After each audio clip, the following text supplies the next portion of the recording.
নমস্কাৰ বন্ধু বান্ধৱীসকল, এটি নতুন ভিডিঅ'ৰ সৈতে মই মোৰ ইউটিউব চেনেললৈ আপোনালোক সকলোকে আদৰণি জনাইছোঁ। আজি মই আপোনালোকক দেখুৱাম যে খুব কম সময়ৰ ভিতৰত চুজিৰে নাৰিকলৰ লাড়ু কেনেদৰে বনোৱা হয়। প্ৰথমে মই নাৰিকলখিনি ৰুকনিৰে ৰুকি এনেদৰে লৈছোঁ। নাৰিকল 3টা লৈছিলোঁ, তাত চেনিৰ পৰিমাণটো মই কৈ দিছোঁ। চেনিও ঠিক 3 পোৱা লাগিব আৰু চেনিখিনি মই নাৰিকলখিনিত এনেদৰে দি দিছোঁ।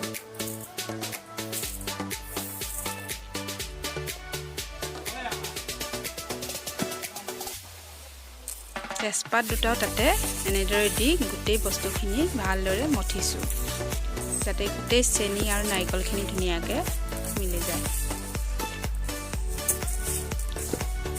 আৰু এনেদৰে অলপ সময় মঠাৰ পিছত গোটেই বস্তুখিনি মই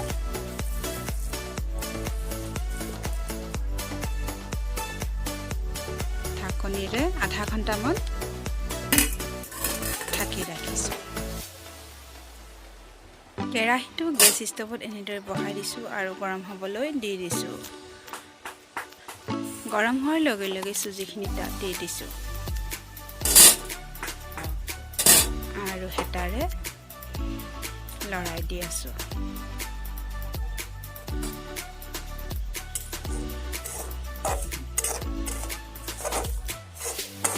খুব ঘনাই লৰাব লাগিব, যাতে কেৰাহীত জ্বলি নাযায়।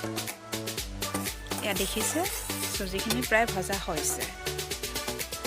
ভজা হোৱাৰ লগে লগে কেৰাহীটো মই অন্য এটা ষ্টভত ঠাণ্ডা হ'বলৈ দিছোঁ।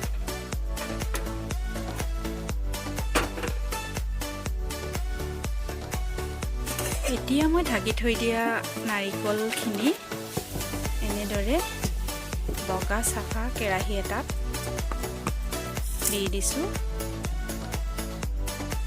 আৰু গেছ ষ্টভত কেৰাহীটো বহাই দিছোঁ আৰু হেতাৰে লৰাই দি আছোঁ। নাৰিকলখিনিও ঠিক এনেদৰে খুব ঘনাই লাৰি থাকিব লাগিব, যাতে কেৰাহীৰ তলত লাগি নাযায়। কেৰাহীৰ তলত লাগি গ'লে অৱশ্যে ৰঙচুৱা হ'ব, আৰু ৰঙচুৱা হ'লে দেখিবলৈ ভাল নালাগে।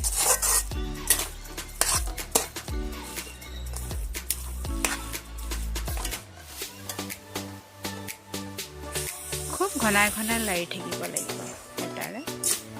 মই যেনেদৰে লৰাই দি আছোঁ।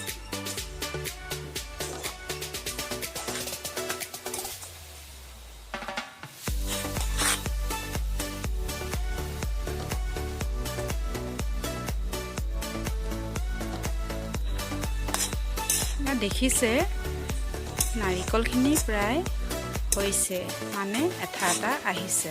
এঠাটো যেতিয়া হ'ব তেতিয়া ধৰি লোৱা হ'ব নাৰিকলখিনি হৈছে, মানে লাড়ুৰ কাৰণে বনাবলৈ উপযোগী হৈছে। দেখিছে মই কেনেকৈ লাৰি চাইছোঁ।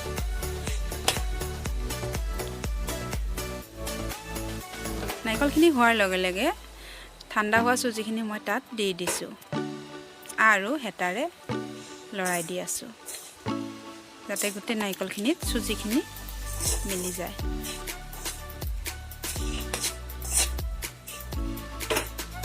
দেখিছে প্ৰায় মিলি গৈছে। এয়া দেখিছে নাৰিকল আৰু চুজিখিনি প্ৰায় হৈছে, মানে লাড়ু বনাবলৈ উপযোগী হৈছে। গোটেইখিনি বস্তু মই বেলেগ এটা পাত্ৰত এনেদৰে নমাই থৈছোঁ।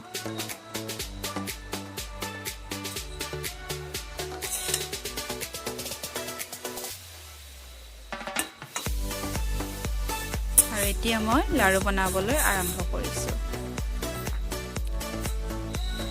দেখিছে এয়া মই কেনেদৰে বনাইছোঁ, মানে হৈছে প্ৰায় লাড়ু বনাবলৈ।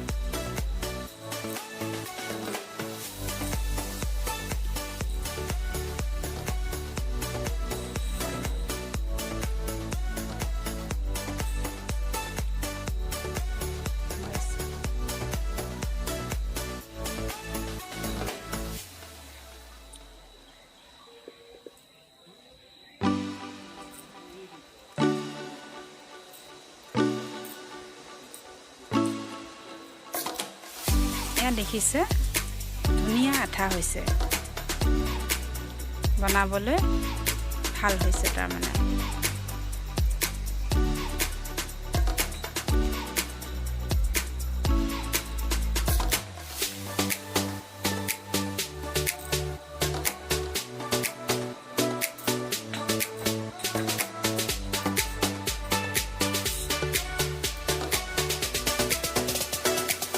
গৰমে গৰমে এনেদৰে মই বনাই আছো প্ৰথমতে দেখিবলৈ অলপ ৰঙচা যেন লাগিব কিন্তু পিছতহে বস্তুটো ভালদৰে টান হ'ব শুকাই যোৱাৰ পিছত ভালদৰে